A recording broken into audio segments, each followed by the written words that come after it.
6 जून को सिर्फ कॉकरोच जनता पार्टी का नहीं बल्कि देश की मेन स्ट्रीम मीडिया, देश की सरकार और सबसे इम्पॉर्टेंट देश के नौजवान यानी कि जेन ज़ी के रुख का भी टेस्ट होने वाला है। वैसे तो सोशल मीडिया पर कॉकरोच जनता पार्टी को लेकर यूथ में बहुत एक्साइटमेंट दिख रहा है, लेकिन सोशल मीडिया और ग्राउंड बेस्ड सपोर्ट में बहुत फ़र्क होता है। जेएनयू में पीएचडी के दौरान देखा था, बहुत कम स्टूडेंट प्रोटेस्ट में पार्टिसिपेट करते हैं, ये जानने के बावजूद कि स्टूडेंट यूनियन उसके हक की लड़ाई लड़ रहा है।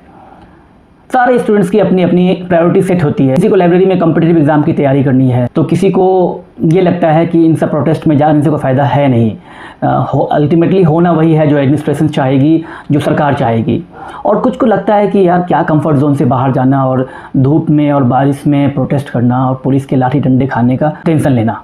और इस ऑब्जर्वेशन के बेसिस पे मैं ये कह सकता हूँ कि जो एक्साइटमेंट ऑनलाइन में दिख रहा था लोगों को, वो एक्साइटमेंट ग्राउंड बेस्ड प्रोटेस्ट में देखने को नहीं मिला। के लिए ये सिचुएशन दो धारी तलवार से कम नहीं है। अगर सरकार अभिजीत दीपके को एयरपोर्ट पे ही अरेस्ट कर लेती है या इस प्रोटेस्ट को नहीं होने देती है, तो इससे ये मैसेज जाएगा कि सरकार कॉकरोच जनता पार्टी से डर गई है, उसे अपने प्रोटेस्ट करने के राइट से रोक रही है। इससे हो सकता है कि कॉकरोच जनता पार्टी को यूथ का सपोर्ट और उसकी सिंपैथी और ज़्यादा मिलने लगे और ये मूवमेंट एक बड़ा रूप ले ले। वहीं अगर सरकार इस प्रोटेस्ट को नहीं रोकती है, इसे एज इट इज़ होने देती है, तो दिल्ली में जितने भी कॉलेज यूनिवर्सिटीज़ के स्टूडेंट्स हैं और बहुत सारे अनएम्प्लॉयड यूथ है, हो सकता है कि वो लोग इसमें फ्रीली पार्टिसिपेट कर ले। और साथ ही साथ जैसा कि सुनने को मिल रहा है कि सोनम वांगचुक और प्रकाश राज जैसे लोग भी इस प्रोटेस्ट में पार्टिसिपेट करने आ रहे हैं, तो उनको देखते हुए हो सकता है कि और ज़्यादा यूथ इस प्रोटेस्ट में पार्टिसिपेट करे। और ऐसे सिचुएशन में कॉकरोच पार्टी के लिए ये एक मोरल बूस्टिंग से कम नहीं होगा, उसे एक मोटिवेशन मिलेगा कि चलो हमारा प्रोग्राम सक्सेसफुल रहा, हम सरकार से अब जेन्युइनली डिमांड कर सकते हैं, सरकार की अकाउंटेबिलिटीज़ को लेकर के, मिनिस्टर्स के रेजिग्नेशन के इश्यूज़ को लेकर। तो बेसिकली मुझे ये लगता है कि दिल्ली पुलिस इस प्रोटेस्ट को होने देगी, लेकिन इसके लिए कुछ कंडीशंस होंगे। और इसके लिए हो सकता है कि ऑर्गेनाइजेशन को दिल्ली पुलिस परमिशन देने के साथ साथ ये कह दे कि 5000 से ज़्यादा लोग नहीं आने चाहिए, क्योंकि इससे लॉ एंड ऑर्डर मेंटेन करने में प्रॉब्लम होगी।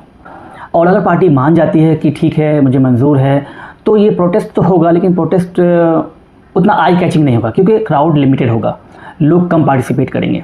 और जब लोग कम पार्टिसिपेट करेंगे, क्राउड कम होगा, तो फिर सोशल मीडिया हो या मेन स्ट्रीम मीडिया हो, उस पर ये उतना इम्पैक्टफुल नहीं दिखेगा। एक तरह से मैसेज ये जाएगा कि प्रोग्राम सक्सेसफुल नहीं रहा, लोगों ने उतने पार्टिसिपेट नहीं किए। और ऐसे में सरकार को एक टाइम भी मिल जाएगा ये समझने के लिए कि पब्लिक का क्या रिस्पांस है, यूथ का क्या रिस्पांस है सीजेपी को लेकर के। और उस क्राउड को देखते हुए, पब्लिक के रिस्पांस को देखते हुए फिर सरकार अपना फर्दर स्टेप लेगी। और लेकिन बिना रिस्पांस को जाने, बिना लोगों के सपोर्ट को समझे अगर सरकार इस प्रोटेस्ट को रोक देती है, नहीं होने देती है, तो शायद ये बैकफायर कर सकता है। तो सरकार बेसिकली टाइम बाय करेगी, वेट एंड वॉच करेगी, चीज़ों को ऑब्जर्व करेगी कि क्या ऑनलाइन सपोर्ट और ग्राउंड बेस्ड सपोर्ट में कितना डिफरेंस है, क्या पब्लिक में उतनी एक्साइटमेंट है जो ऑनलाइन दिख रहा था, या एक्साइटमेंट में कमी आ चुकी है। अब तीसरा एंगल है यहाँ पे मेन स्ट्रीम मीडिया का, न्यूज़ चैनल्स का। ये देखना इंटरेस्टिंग होगा कि न्यूज़ चैनल्स इस प्रोटेस्ट को कवर करती है या इग्नोर करती है। अभी तक मुझे समझ में ये आया है कि न्यूज़ चैनल इस प्रोटेस्ट को कहीं ना कहीं इग्नोर करेगी, क्योंकि जो कॉकरोच जनता पार्टी का पहला प्रेस कॉन्फ्रेंस था उसमें मेन स्ट्रीम मीडिया ना के बराबर रही और मोस्टली यूट्यूबर्स और छोटे न्यूज़ चैनल ने ही इस प्रेस कॉन्फ्रेंस को कवर किया। कुल मिलाकर सवाल ये नहीं है कि 6 जून को कॉकरोच जनता पार्टी के लीडर क्या बोलते हैं या क्या करते हैं। सवाल ये है कि क्या देश का यूथ, जेन ज़ी सोशल मीडिया से बाहर निकलकर इस प्रोटेस्ट में पार्टिसिपेट करेगा। और अगर जवाब हाँ है, तो यहाँ से मूवमेंट की एक नई शुरुआत होगी और उसके बाद सब कुछ बदल जाएगा।